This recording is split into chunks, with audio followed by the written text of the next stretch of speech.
Well, good morning and welcome to Facebook Live. We are so glad you are joining in with us this morning. Wherever you're watching from, we'd love to know where it is. Just let us know. Just type it in where you're watching. That'd be fantastic. And if you're part of Vital Point Church and you're watching from somewhere warm, you need to know it's nice and hot and sunny here in London, Ontario, just so you know. So, blah, blah, blah to you in South. But anyway, so glad you're in South. I'm so glad you're tracking with me all of a sudden this morning. This is fantastic. Also, Facebook Live, remember, if you're ever near one of our physical locations, I hope that you will join us and be part of one of our gatherings. The proximity of in space with other people is much more powerful than just watching on the screen. So please feel the invitation to join us in one of our locations. With that, also have to say welcome to Exeter. I got to tell you, it was really awesome to be with you last week hosting the service, and it was just great to be in the room. Very interesting fun fact for us as a church is that last week, it was a non-special Sunday morning. We had the highest attended morning at Vital Point in Exeter, and we're so thrilled and excited. I think we were at 135 people in Exeter on Sunday last week, so we are so thrilled and excited to be able to do that. And just so you know, London's cheering for you. And the room is packed in here today, too, in London, so welcome to you as well. I was thinking about always welcoming Exeter. It's like when you have your first kid, you're always taking pictures of your first kid, and then 2 and 3 come along, and you stop taking pictures of them. It's kind of that feeling, right? You kind of feel like you're left out, but I want you to feel welcome as well today. So here, listen, we're going to, we're wrapping up our series today on Samson, and I want to kind of give you the path which we are going to go down today, to kind of give you some perspective on what's going to happen. So I am going to read the last section of Samson's story for us, and I'm going to read that in just a moment. I am going to do a little bit more of a lengthier wrap-up of the first 2 weeks for us, so week 1 and week 2. And then we're going to dive into the last part of the story and kind of look at the story and have it speak to us. And so we're going to read this section of the story that comes right on the heels of this guy Samson, who in the Old Testament, found in the book of Judges. He has been captured by this people group called the Philistines, and he has had his eyes gouged out. He's in chains, and he's grinding grain in prison. And so he's actually doing something that's reserved for animals, and now he's doing this, and we're going to look at this story, and I think we're going to find some very interesting moments today that are going to make us either scratch our heads or get us all excited. I don't know what's going to happen. We'll just see how this all goes, all right? So I'm going to read the last section. It's not going to be on the screen for you because I want you to just hear it. I don't want you to be distracted by the screen. Fairly lengthy. Stay with me. Here we go. Judges chapter 16, verse 23. On the heels of Samson in prison, it says this: the Philistine rulers held a great festival, offering sacrifices and praising their god, small g, Dagon. They said, "Our God has given us victory over our enemy, Samson." When the people saw him, they praised their God, saying, "Our God has delivered our enemy to us. The one who killed so many of us is now in our power." Half drunk by now, the people demanded, "Bring out Samson so he can amuse us." So he was brought from the prison to amuse them, and they had him stand between the pillars supporting the roof. Samson said to the young servant who was leading him by the hand, "Place my hands against the pillars that hold up the temple. I want to rest against them." Now the temple was completely filled with people. All the Philistine rulers were there, and there were about 3,000 men and women on the roof for watching as Samson amused them.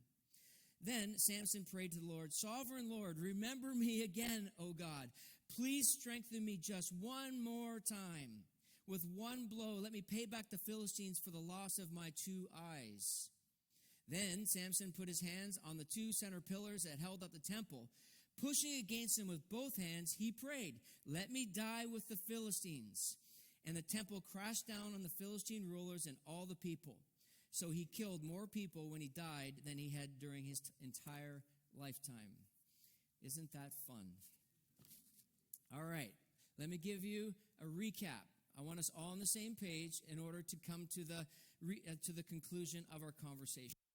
Week 1, we talked about this idea And this truth that emerged from Samson's story is that Samson was God's leader. He was a judge. He was born to a couple that could not have children.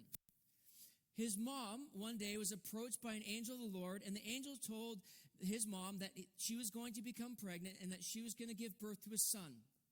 He was not to cut his hair, it was to be long, and that God was going to use him as a judge, not the judge that we think about today. We've established that a few weeks ago, a different kind of judge that would lead God's people from the oppression of the Philistines, that God was going to use Samson to rescue his people from the oppression of the Philistines. God had a specific plan, and the evidence of the power and the presence of God in Samson's life was his long hair. I want you to remember that. It was his long hair was the symbol of the presence and the power of God. What we established in week 1 was this, that when a person comes to faith in Jesus, when a person begins to understand the power of who Jesus is, that there is this new creation that begins to emerge. There's this transformation that begins to happen. The drama this morning, we witnessed a bit of that idea of this transformational work. And we talked about it from a new creation perspective in Christ. And it says that we looked at this in week 1, that we are created to do the good works. The good works aren't the things that make us right with God. They are the evidence of being made right with God. But what happens is this, and we established this from Samson's life, is that sometimes we allow culture to influence our faith and our life, and it dulls our senses of understanding what it is that God designs us to do. Samson, this is what happened with Samson from a bigger level and understanding his story, was that Samson allowed the culture of the Philistines, and we saw that in week 1, through the moments where he allowed his eyes to wander away from God's plan to see the women that were Philistine women, and we begin to realize that the beginning of his demise was this idea that culture was influencing him. We're going to come back to that in a second. Week 2 was last week, and we looked at this idea. Our site leader, David from Exeter, spoke on this idea that Samson took small steps to ruin. And we talked about this idea of bitterness and revenge that emerged from Samson's story. Samson's story was that he was upset with his soon-to-be wife and his father-in-law, and there was this whole dramatic scene that went down, and then Samson, out of his bitterness, took revenge on everyone, and then there's death and destruction. It just becomes extremely ugly.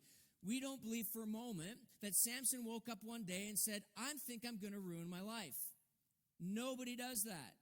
Samson took small steps to ruin. And we talked about this idea that when we allow bitterness to creep into our lives, when we believe that we have the right to pay people back for the offenses that they've committed against us, it is the slow step to the poison of bitterness in our lives. Now, what was interesting about last week, and David, our site leader, spoke on this, and what came out of last week was the feedback that surprised us. There were a number of us that were giving us feedback that topic hit them right between the eyes, which is interesting. We can take these Old Testament moments of these Old Testament personalities and begin to realize a simple truth, that these moments teach us something about ourselves. That these moments about these individuals are like a mirror that reflect back into our hearts and into our souls. And we realize that there's moments of bitterness that we have, moments where we feel like we need to get back at people, and it's like poison in our lives. And we let that in. And so we talked about that last week. What is so fascinating, and I didn't see this coming from the story when I planned this series months ago, I didn't really fully understand what was going to emerge for us. See, when we talk about the influence of the Philistine culture in Samson's life, we begin to realize that that is our story as well. That there are moments and times in our lives where culture, and we have to remember, culture is never neutral. It is not passive. Culture and society is always pushing us away from the things of God. You can establish that, you can watch that, and you can see that. Why? Because culture is telling us right now, under the banner of some really clever, pithy statements. I'm not sure where pithy came from, but just roll with it. Is that these ideas of you be your best self, you be your truth, you can be whatever you want, and it all looks great.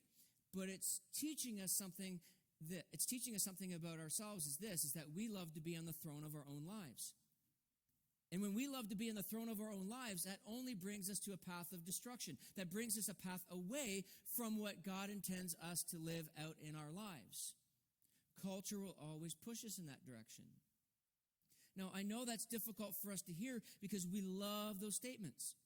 We just think they're fantastic. But they're lies, because what happens with that means is that I will do whatever I can to make sure that I'm happy. So what ends up happening when we think about the influence of culture that dulls our senses of faith and our relationship with God is that we begin to realize that it's all about consuming, right? Our marketing strategies, our branding strategies is all about making sure that you believe that you are not happy unless you have that particular thing. And so consumerism becomes a part of our journey, and we spend enormous amounts of time and money and resources and debt to find that peace, to find that happiness. Or we look for it through experiences. We look through it through the lens, if I could just have one more experience or two, if I could just have one more concert I go to give me that feeling of euphoric peace, because that's what we're pursuing.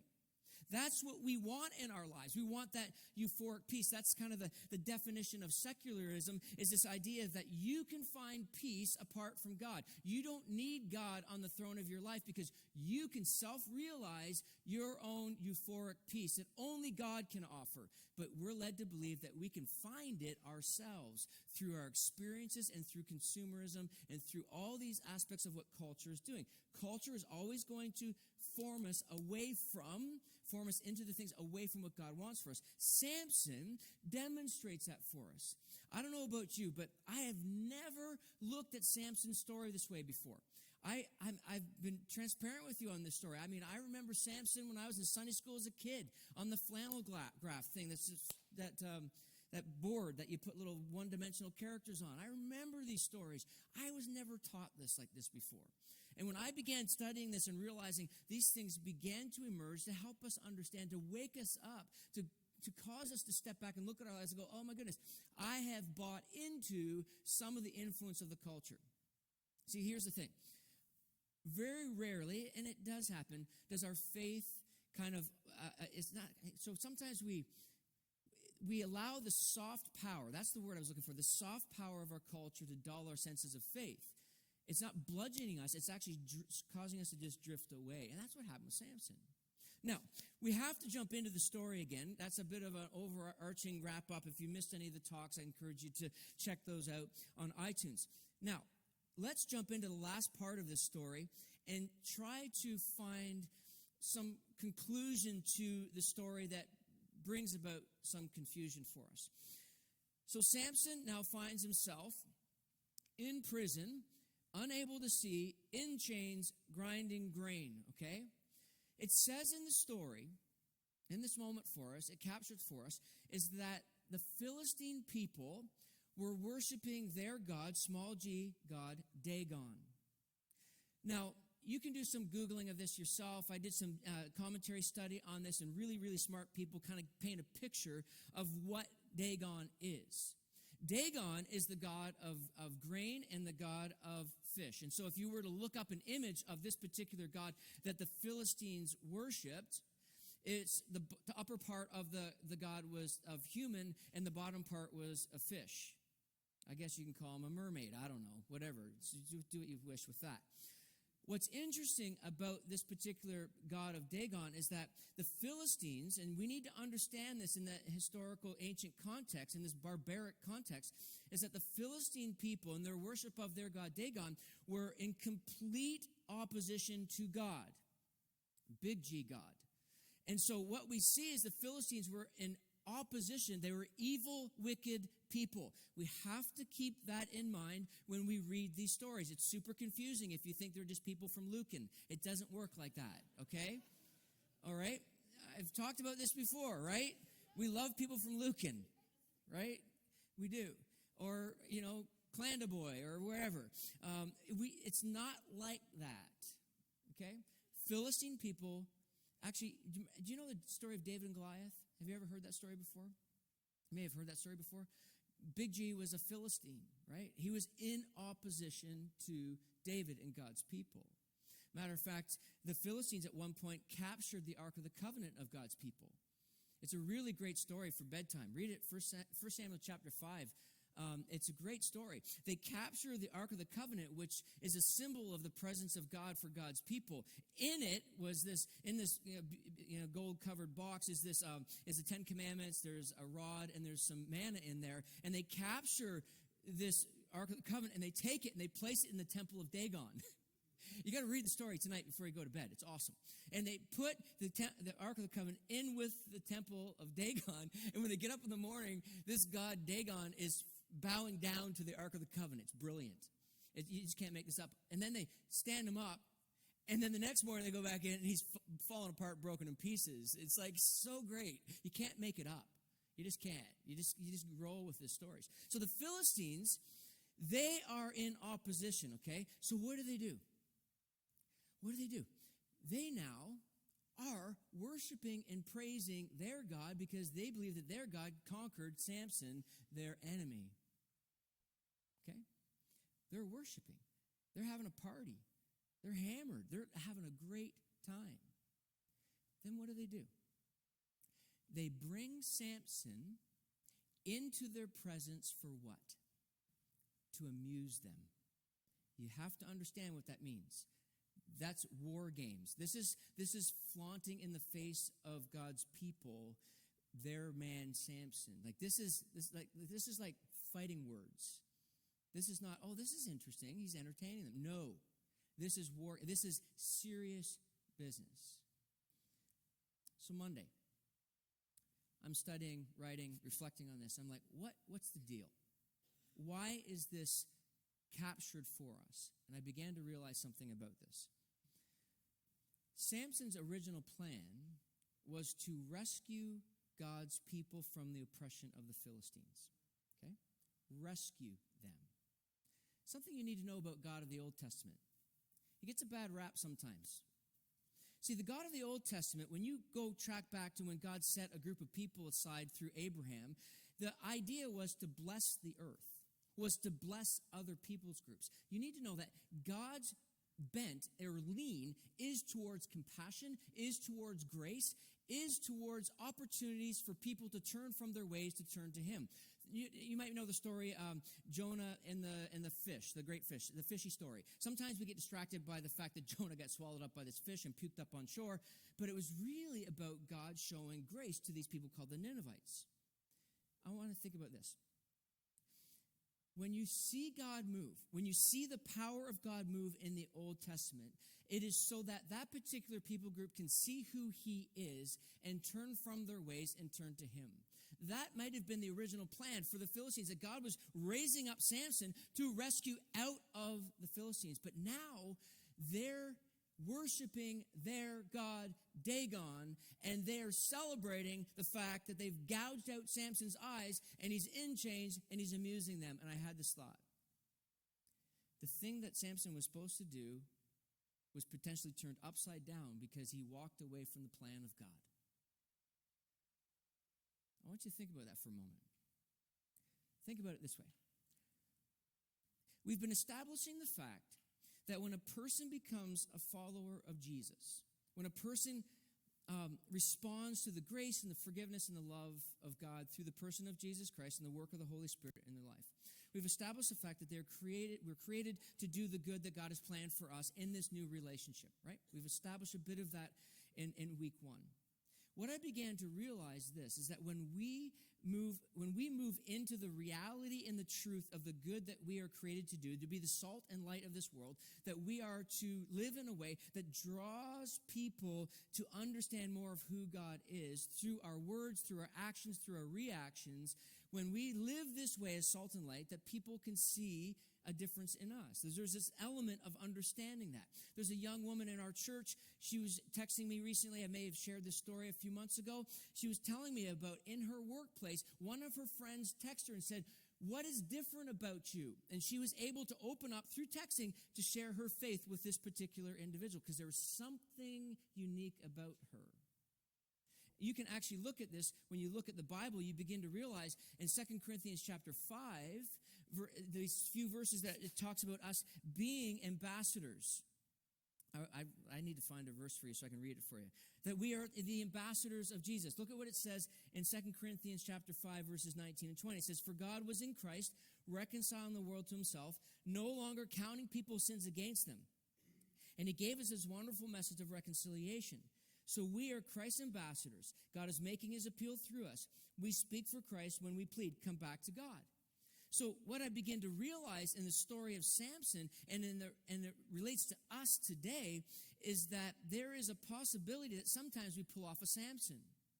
That we actually maybe don't live our life in a way that reflects the goodness of God, that reflects the grace of God, that reflects the love of God. And what it does is it takes people's minds and eyes away from the reality of who God is because maybe we're not living into the fullness of what God has called us to live into.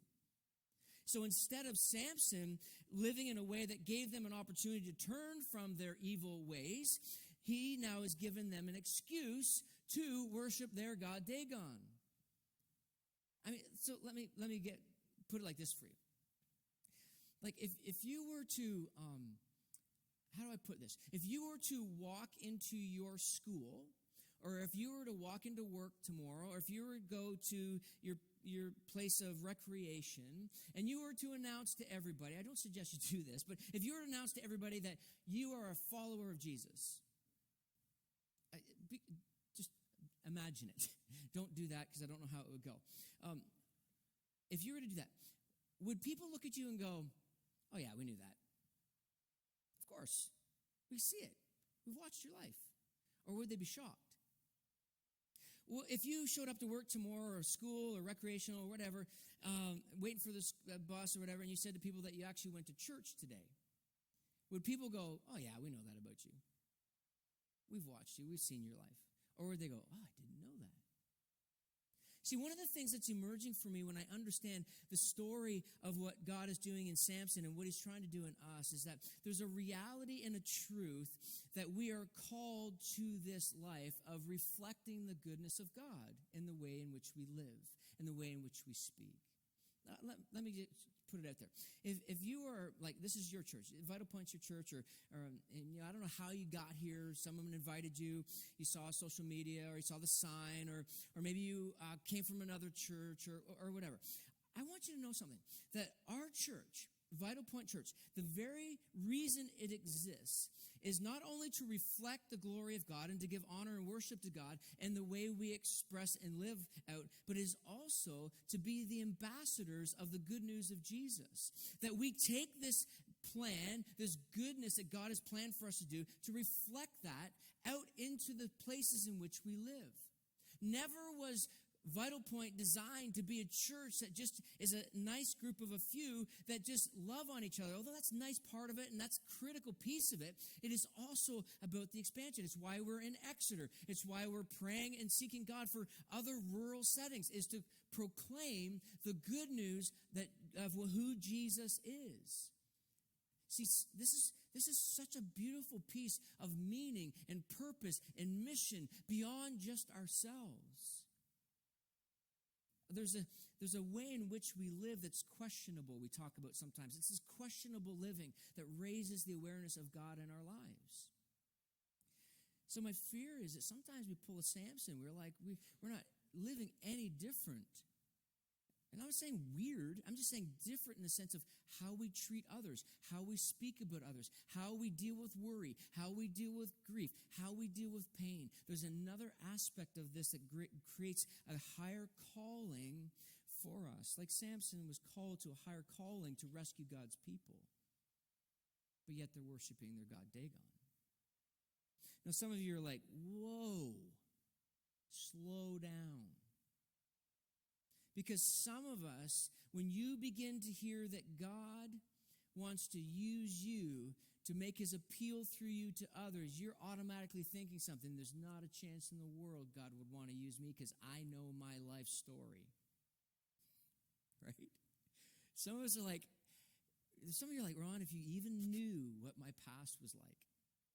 Some of you are thinking, Ron, if you even knew how ugly my past is. Like some of you are probably thinking right now, like, my life, I've messed up so much.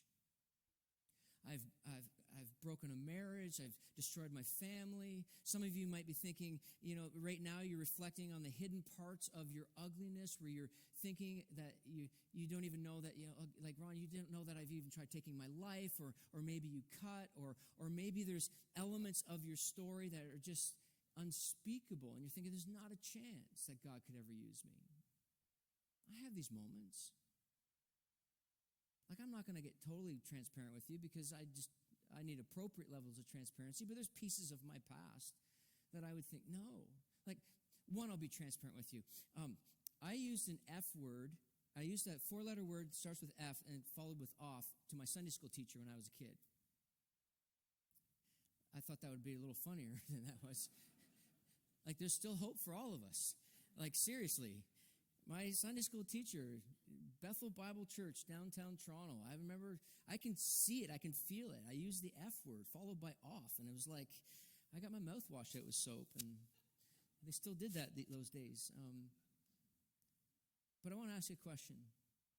As you think about second chances, you think about your past disqualifying you even from the reality of God using you now, I want to ask you a few questions. Have you ever caught 300 foxes and set a field of grain on fire? Okay. You have?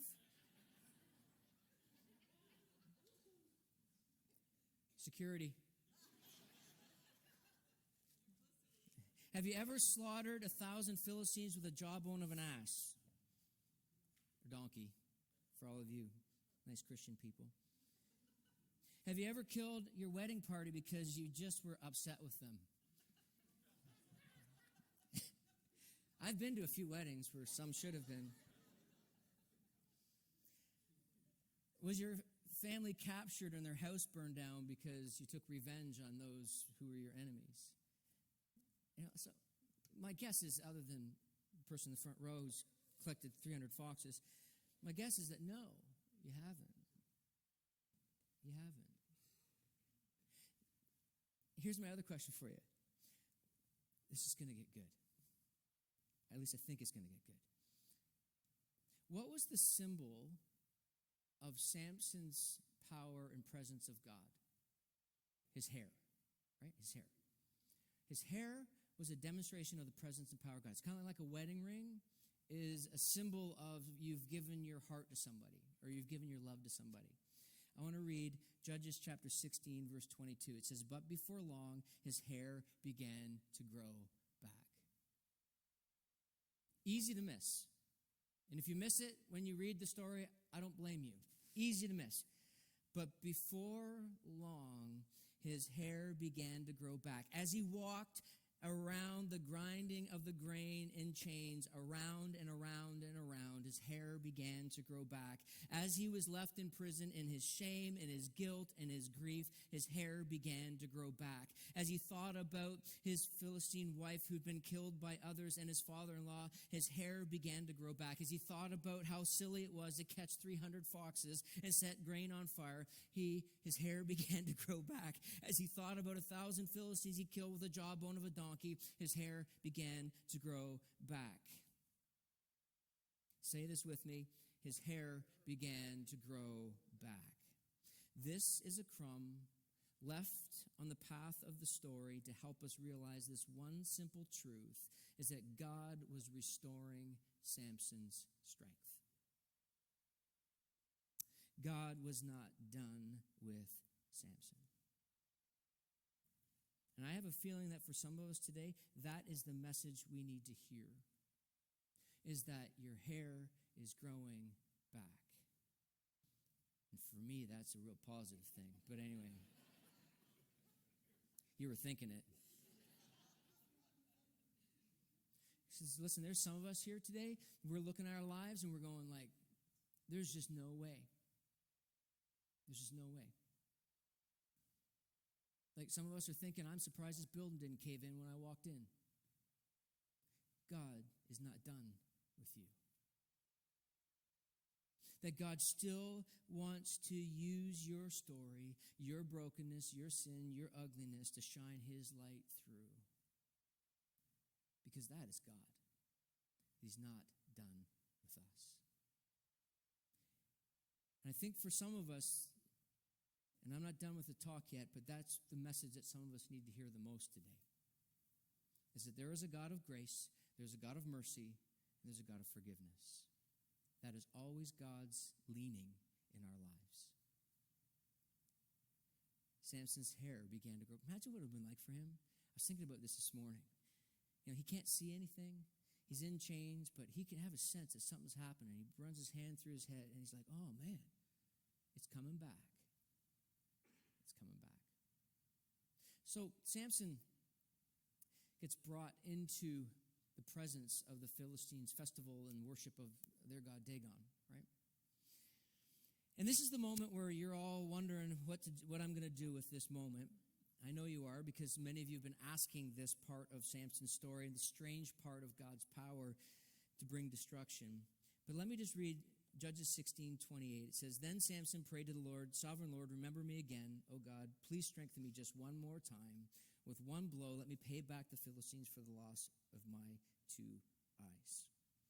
And in one simple push, 3,000 plus people are killed, and Samson dies in the rubble. Now, this is awesome, because one of the things that I think is important for us to understand about these stories and about these moments, and you look at God, and I know God gets this total bad rap of the Old Testament, but here's the thing that's important. One is the context. We don't understand it completely from a barbaric tribal context. Like, we don't understand this. We don't even understand the depth of the evilness and the wickedness of the Philistines. But here's the thing that I think is important to understand. That God's thoughts are not our thoughts. That God's ways are not our ways. There's a writing in the Old Testament, Isaiah 55, verse 8 or 9, I think it is. It talks about this idea that God's thoughts are not our thoughts, his ways are not our ways. See, we like to make God into our image, right? We love to fashion a God after our image. And the moment we do that is the moment that God stops being God. And so when we read stories like this and moments like this, it causes us to scratch our head, and it should. It should cause us to ask questions. I'm not saying that. But there's a piece of this where we must understand that God is God, and he knows. Like, this didn't just occur to him. Like, his thoughts are not our thoughts. I heard this preacher one time say recently, he said, it's not like God had a fresh new thought. I never thought of this before. God doesn't do that, right? He understands fully. And we, as humans, cannot make God into our image. Because here's the other piece of it. As much as God is the God of love and grace and forgiveness, he's also a just, holy God. See, we love a God who sits in the clouds. He's like a grandfather figure, patting you on the head. And everything's going to be okay. Right? We've got this image of God like a Santa Claus. You just jump up on his lap. But the truth is God is a holy, just God. And a holy, just God has a side of what we call wrath. And there's a wrath that is poured out on the evil and wickedness. You're like, oh, whoa, I can't follow God like that. Have you ever been to a hockey game of a family has a little kid, and their little boy or little girl is tripped and the referee doesn't call it? Have you ever seen a parent lose their mind? There's an injustice here. Where's the penalty? I've never done that personally, but I know that some have. Duplicity. This is not a two-way conversation, Sylvia. Okay? When we cry out for justice, when you hear about sex trades, and when you hear about human trafficking, and you hear about that corridor of the 401 of the human trafficking, when you watch horrific things happen in the news, does something inside of you just scream out for justice? That is your wiring, and you're created in the image of God. God is a just God. That's why we have Jesus. Because in the person of Jesus Christ, came to this earth, walked on this earth, went to a cross, went to a tomb, was resurrected 3 days later. But what you need to know about that cross moment, and you see this in Isaiah 53, is that the wrath of God and our punishment was poured out on Jesus so that we don't have to pay that sin debt. there's freedom. And if you're going through your life believing that you can be self-made and you can be self-realized and you be you and all that, you're going to miss out on the beautiful, wonderful truth that you can find freedom in a relationship with Jesus because Jesus took our place and the wrath of God was poured out on him so that we didn't have to pay it. Like, I don't know how to get any clearer for us today. And I only pray that the Spirit of God reveals this truth to you in a way that draws you in. Because the other piece of it is this, is that some of you looking at your past believe that you're disqualified from even God loving you, and you need to know that there's nothing that can separate you from God's love. Nothing. That God's love pursues you, and his grace pursues you. There's a verse that there's a moment in Jesus' life in Mark 8 that's captured for us. He says this, "If any of you wants to be my follower, you must turn from your selfish ways. Take up your cross and follow me. If you try to hang on to your life, you'll lose it. But if you give up your life for my sake and for the sake of the good news, you will save it. And what do you benefit if you gain the whole world but lose your own soul? Is there anything worth more than your soul?" You know, I guess this morning as we wrap this up, and the Samson series up, I just want us to hear so clearly and plainly is that there is a God who's not done with you. There's a God who loves you deeply. And even though your past might be ugly and you feel like you're disqualified, I want you to know that your hair is growing back. It's a great line. It's a powerful line. It's this nugget of truth that emerges out of the story we find ourselves looking at. And even though you feel like you're disqualified and you don't feel that you're worthy, you feel all the fear and the shame and the grief and the guilt, you need to know that God wants to restore you into a right relationship with himself. And that if you're willing to say, I'm done hanging on to my life, I'm done holding on to it as tightly as possible, because I've been led to believe if I hold on to it tightly, that is where my freedom's going to come from. That's where my joy is going to come from. That's where my peace is going to come from. If I just hang on more and more, if I just grab more and hang on tight, then that's where it comes from. And Jesus says very plainly, you can hang on to that all you want, but you're not going to live the life that God intended you to live. So he says, will you let it go? Some of you are wondering this morning, and I've been praying for you, and some of you are wondering, how do I do that? Like, how can I just let go? It's a simple thing that you can say. It's like a prayer. It's this simple prayer that says, God, I'm done hanging on to my life. I'm done hanging on to the ugly parts of my life, my sin, my brokenness, and God, I want you to restore it. I want you to renew me. The prayer is simple. Jesus, just come into my life. Make that new creation come into being. There are some of us this morning that are resisting it right now, resisting this urge to do this. You have this sense inside of you, your heart's pounding, you're just not 100% sure if this is what you want to do because you still got questions. Listen to me, my voice. Don't worry about your questions. You will find some answers as you move forward. Today is more of what today can be for you as you trust in this message of grace and forgiveness. Stop hanging on and just let go. And allow the work of God to take shape in your life. Run to the Father. Listen to the song.